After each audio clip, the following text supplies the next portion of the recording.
পরিবেশ ও ইতিহাস চর্চা। ১. পরিবেশের ইতিহাসের গুরুত্ব কি? ২. নারী ইতিহাস চর্চার উদ্দেশ্য ও গুরুত্ব কি? ৩. স্থানীয় ইতিহাস চর্চা বলতে কি বোঝো? ৪. ইতিহাস চর্চায় ইন্টারনেট ব্যবহারের দুটি সুবিধা ও অসুবিধা লেখো। ৫. সরকারি নথিপত্র কোথায় সংরক্ষণ করা হয়? ৬. ফটোগ্রাফ বা আলোকচিত্র কিভাবে ইতিহাসের উপাদান হিসেবে ব্যবহৃত হতে পারে? ৭. আত্মজীবনী ও স্মৃতিকথার মধ্যে পার্থক্য কি? ৮. জীবনের ঝরাপাতা বা জীবন স্মৃতি থেকে সমকালীন ইতিহাসের কী উপাদান পাওয়া যায়? গ্রন্থ ও রচয়িতা। ৯. ছেড়ে আসা গ্রাম ও শিকড়ের সন্ধানে গ্রন্থ দুটির লেখককে। ১০. বর্তমান ভারত কার লেখা? ১১. জীবনস্মৃতি কার আত্মজীবনী? ১২. একাত্তরের ডায়েরি কার আত্মজীবনী? ১৩. বাংলা ভাষায় প্রকাশিত প্রথম চিত্রিত গ্রন্থ কোনটি? ১৪. সরলাদেবী চৌধুরানীর আত্মজীবনী গ্রন্থের নাম কি? ১৫. দক্ষিণারঞ্জন বসুর ছেড়ে আসা গ্রাম গ্রন্থ থেকে কি জানা যায়? ১৬. হুতুম প্যাঁচার নকশা গ্রন্থে ১৯ শতকের কলকাতার বাবু সম্প্রদায়ের কিরূপ চিত্র পাওয়া যায়?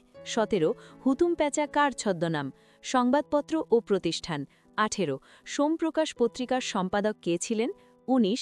বঙ্গভাষা প্রকাশিকা সভার উদ্দেশ্য কী ছিল? ২০. অ্যান্টি সার্কুলার সোসাইটি কি, কে, কবে প্রতিষ্ঠা করেন? ২১. একাডেমিক অ্যাসোসিয়েশন প্রতিষ্ঠার উদ্দেশ্য কী ছিল? ২২. দীপালি সংঘ কেন প্রতিষ্ঠিত হয়? ২৩.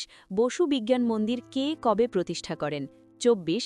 হিন্দু মেলা প্রতিষ্ঠার দুটি উদ্দেশ্য ও সীমাবদ্ধতা লেখো। ২৫. জাস্টিস পার্টি কারা, কবে প্রতিষ্ঠা করেন? ব্যক্তিত্ব ও উপাধি। ২৬.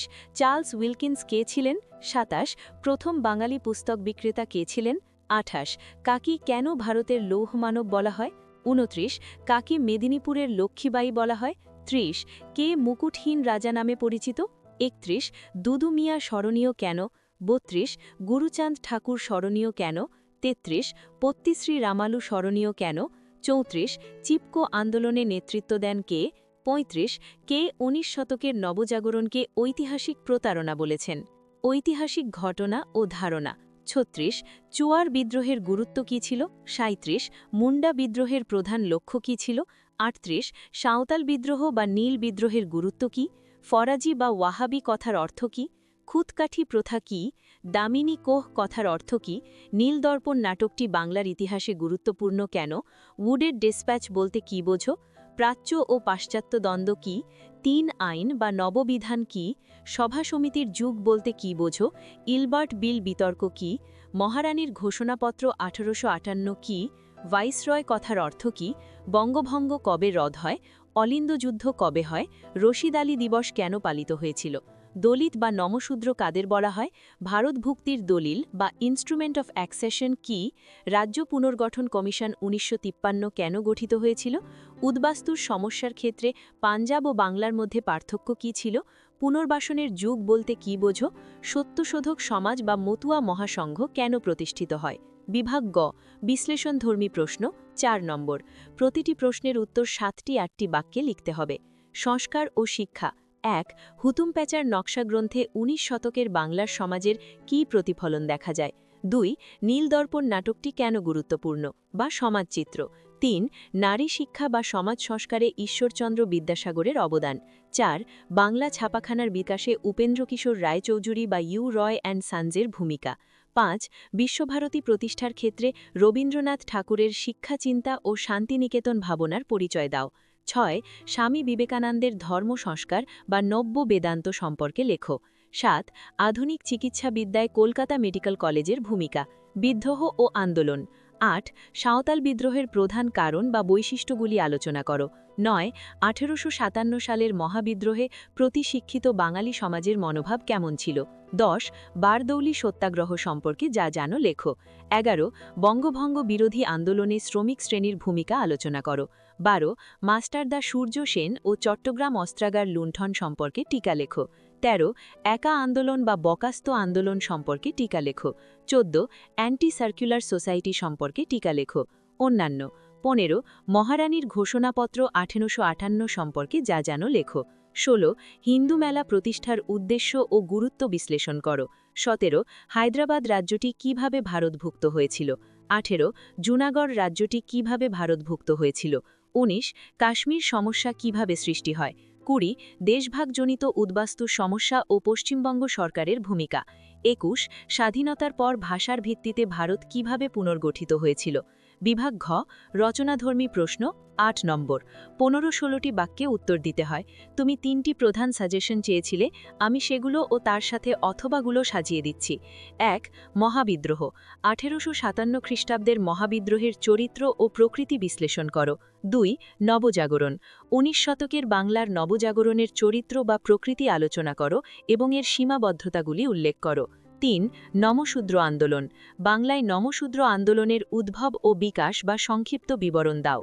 অথবা অতিরিক্ত গুরুত্বপূর্ণ 4 শিক্ষা ও সমাজ সংস্কার 19 শতকে সমাজ সংস্কার আন্দোলনে রাজা রামমোহন রায় সতীদাহ প্রথা রদ বা বিদ্যাসাগরের অবদান আলোচনা করো।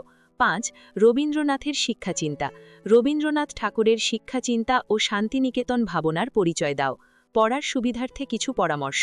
Next step.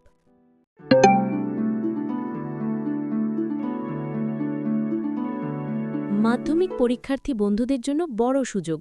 পরীক্ষার বাকি মাত্র কয়েকদিন, আর এখনই ঠিক হবে তোমার রেজাল্ট কেমন হবে।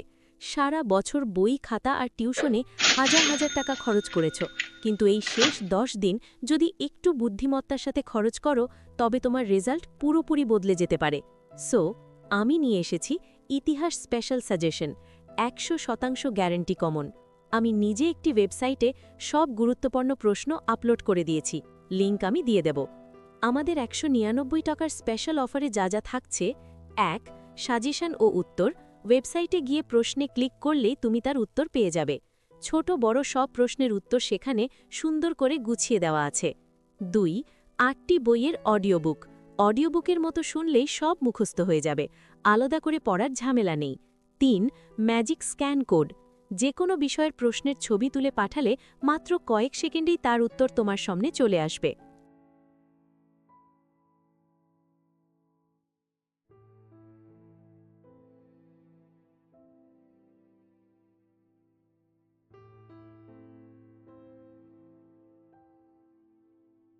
4 অনলাইন এমসিকিউ মক টেস্ট, তোমার স্মার্টফোনেই তুমি টেস্ট পরীক্ষা দিতে পারবে, যাতে বুঝতে পারো তোমার প্রস্তুতি কেমন হয়েছে।